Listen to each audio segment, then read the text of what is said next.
নমস্কার বন্ধুরা, আশিস কুকবুকে সবাইকে স্বাগত জানাই। আজকে আমি আবারও একটা নতুন রেসিপি নিয়ে চলে এসেছি, সেটা আজ তোমাদের সাথে শেয়ার করছি। আজকে আমি তোমাদের ছোলার ডাল দিয়ে লাউয়ের একটা নিরামিষ দুর্দান্ত স্বাদের রেসিপি বানিয়ে দেখাচ্ছি, যেটা খেতে ভীষণই সুস্বাদু হয়। এটা ভাতের সাথে অথবা রুটির সাথেও কিন্তু এইভাবে রান্না করে বন্ধুরা খেতে পারো, খেতে খুবই ভালো হয়। নিরামিষভাবেই রান্না পুরোপুরি, আর এইভাবে যদি রান্না করো কিন্তু স্বাদ অসাধারণ হয়। অনেক সময় লাউ ডাল রান্না করলেও কিন্তু একটা কেমন একটা টেস্ট হয়, খেতে সবাই খুব একটা পছন্দ করে না, কিন্তু যদি এইভাবে রান্না করো তাহলে কিন্তু সবাই পছন্দ করবে। তাহলে দেখো, এই রেসিপিটা বানানোর জন্য আমি এখানে একটা বড় সাইজের লাউ নিয়েছি। কচি লাউ, একদম কচি লাউ হলে সবথেকে টেস্ট কিন্তু ভালো হয়। এবার লাউটা আমি হাফ করে কেটে নিচ্ছি, কারণ এখানে আমি পুরো লাউটা কিন্তু লাগবে না, আমি এখানে হাফ লাউ রেখে দেবো আর এই হাফ লাউটা কেটে রান্না করব। তার জন্য এই হাফ লাউটা আমি ভালো করে আগে হাফ করে কেটে নিই, তারপরে তোমাদের ছোট ছোট টুকরো করে কেটে নিয়ে দেখাচ্ছি। দেখো, লাউটা আমার কাটা হয়ে গেছে আর এইরকম পিস করে রেখেছি, যেমন আলু কাটি সেই রকমই পিস রেখেছি। খুব একটা পাতলাও না, খুব একটা মোটাও রাখিনি। এবার এদিকে ছোলার ডাল, আমি 1 কাপ মতো ছোলার ডাল হবে, সেটা আমি সারা রাত ভিজিয়ে রেখেছিলাম। ভিজে একদম দেখো হাত দিয়ে ভাঙলে ভেঙে যাচ্ছে, মানে নরম অনেকটাই হয়েছে। এবার একটা বাটি নিয়েছি, বাটির মধ্যে আমি ছোলার ডালটা দিয়ে দিচ্ছি, কারণ এই বাটিতেই আমি ছোলার ডালটা সেদ্ধ করব। অনেকেই কিন্তু প্রেসার কুকারেও সেদ্ধ করে, কিন্তু প্রেসার কুকারে সেদ্ধ করলে কি হয়, এই লাউ আর ছোলার ডাল একদম গলে যায়, খাওয়ার সময় কিন্তু অতটা ভালো লাগে না। আর এমনিতেই ছোলার ডালটা ভিজে অনেকটাই নরম হয়েছে, তার জন্য আমি এই বাটিতেই সেদ্ধ করে নিব।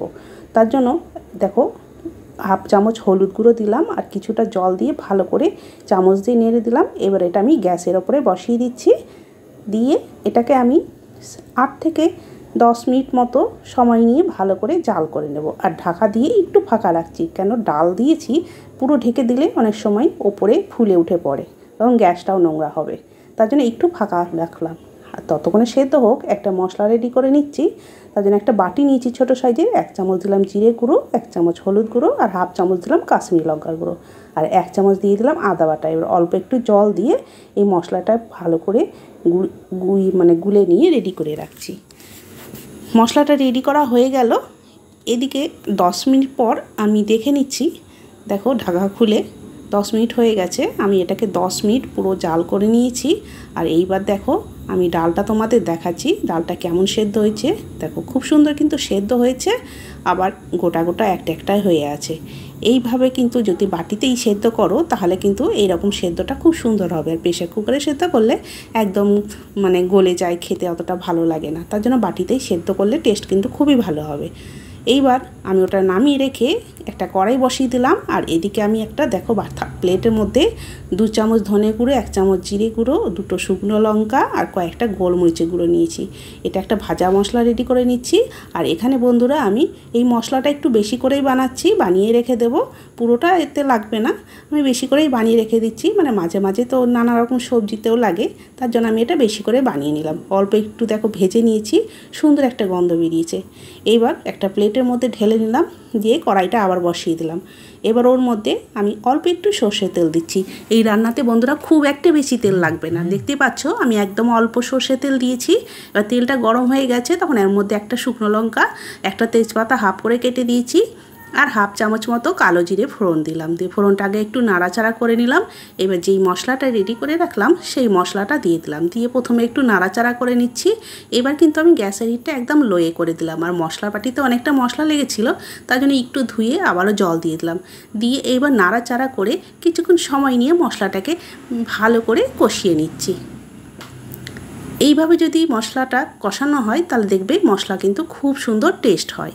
একদম লো হিটে আমি মশলাটা দেখো ভালো করে কষিয়ে নিয়েছি, আর মশলা থেকেই দেখো তেল ছেড়ে গেছে। এইবার একটা বড় সাইজের টমেটো এরকম ছোট ছোট টুকরো করে নিয়েছি, এইবার টমেটোটা দিয়ে দিলাম। টমেটোটা কিন্তু আমি আগে দিইনি, অনেক রান্নাতে কিন্তু টমেটোটা দিয়ে পুরো আমরা মশলার সাথে পুরো গলিয়ে মিশিয়ে নিই, কিন্তু আজকের রান্নাতে টমেটোটা একদম গলিয়ে নেব না, অল্প একটু নাড়াচাড়া করে টমেটোটা এরকম ভেজে নিলাম। তারপরে সেদ্ধ করে রাখা ছোলার ডাল আর লাউ দিয়ে দিলাম, দিয়ে ভালো করে নাড়াচাড়া করে নিচ্ছি। টমেটোটা কিন্তু এই রান্নাতে পুরো গলিয়ে দেবে না, এই রকম যাতে টমেটো পিসগুলো বোঝা যায় আর থাকে, তাহলে খাওয়ার সময় কিন্তু খুব ভালো লাগবে।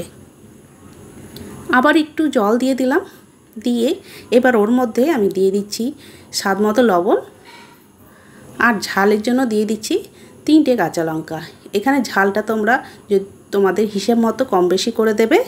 আর 1 চামচ চিনি দিয়ে দিলাম, যেহেতু ছোলার ডালে চিনি লাগে তার জন্য 1 চামচ চিনি দিলাম। দিয়ে আবার একটু নাড়াচাড়া করে ঢাকা দিয়ে খুব বেশি না 4 থেকে 5 মিনিট মিডিয়াম হিটে জাল করে নেব, কেন এটা সেদ্ধ হয়েই আছে, খুব বেশি জাল করতে হবে না।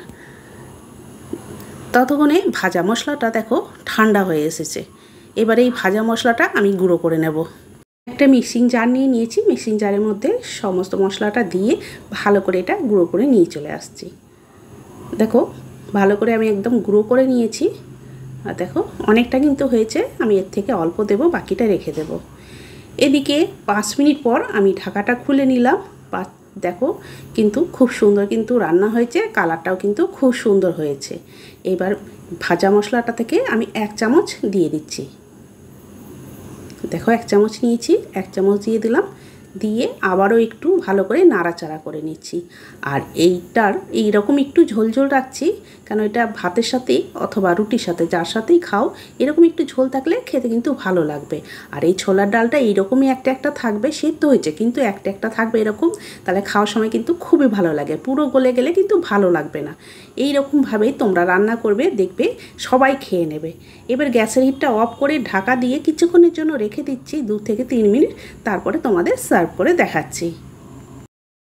এবার আমি তোমাদের 3 মিনিট পর সার্ভ করে দেখাচ্ছি। বন্ধুরা দেখো কতটা সুন্দর হয়েছে, খেতে কিন্তু খুবই ভালো হয়েছিল। বন্ধুরা তোমরা কিন্তু একবার এইভাবে বানিয়ে দেখতে পারো, সবাই ভীষণ পছন্দ করবে। আর এইভাবে বানিয়ে কিন্তু শুধু ভাতের সাথে না, রুটির সাথেও কিন্তু খাওয়া যেতে পারে, অনেক সুস্বাদু হয়েছিল বন্ধুরা। আর এটা পুরোপুরি নিরামিষভাবেই রান্না, নিরামিষের দিনে তোমরা কিন্তু এইভাবে বানিয়ে খেতে পারো, সবাই ভীষণ পছন্দ করবে। যারা লাউ খায় না তারাও কিন্তু এইভাবে বানালে খেয়ে নেবে। তাহলে বন্ধুরা আজকের আমার এই লাউ ডালের রেসিপি কেমন লাগলো কমেন্ট করে অবশ্যই জানাবে। ভালো লেগে থাকলে একটা লাইক, বন্ধু ফ্যামিলির সাথে যতটা পারবে শেয়ার করে দেবে। আর যারা যারা নতুন আমার এই ভিডিওটি দেখলে আমার চ্যানেলটিকে এখনও সাবস্ক্রাইব করোনি, তারা অবশ্যই আমার চ্যানেলটিকে সাবস্ক্রাইব করে আমার পাশে থাকবে। তাহলে বন্ধুরা আজকের মতো আমি এখানেই শেষ করছি, আবার একটা নতুন রেসিপি নিয়ে চলে আসব। সবাই ভালো থেকো, সুস্থ থেকো, সবাইকে অনেক অনেক ধন্যবাদ জানিয়ে আজকে আমি এখানেই শেষ করলাম।